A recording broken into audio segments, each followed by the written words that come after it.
For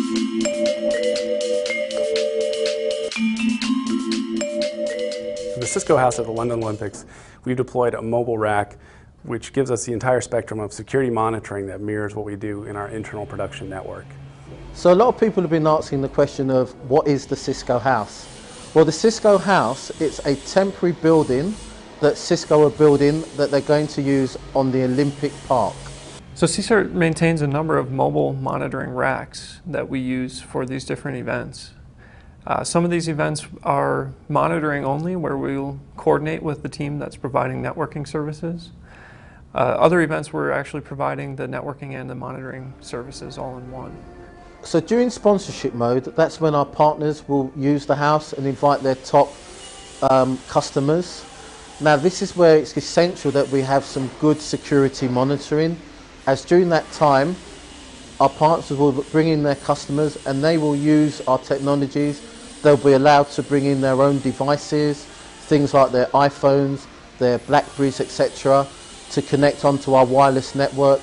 And there will be some of our technologies that will allow you to download apps to then have things transferred onto them. So it will definitely be crucial that we can monitor and act quickly on any threats that may come into our network. We're actually mirroring what we do with our internal corporate deployments at the Olympics, albeit in a smaller fashion.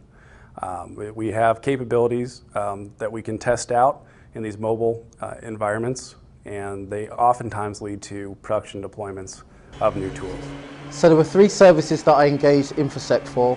One was security architecture, the second risk assessment, and finally the CSIRT to enable us to monitor the traffic going through the Cisco House. CSIRT's mobile monitoring engagement at the Cisco House of the London Olympics this summer strengthens our mobile monitoring product.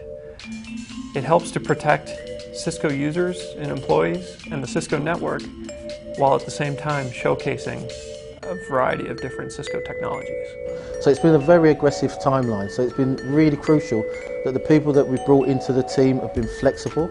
And I have to say, working with InfoSec has been a delight, because these guys have come on board very short notice and they've joined every meeting I've needed them to do, been extremely responsive with any of my requirements, and we've had a lot of challenges, especially around financials, that the guys have really worked diligently with our financial guys to ensure that we get the equipment on time and we get the service as well.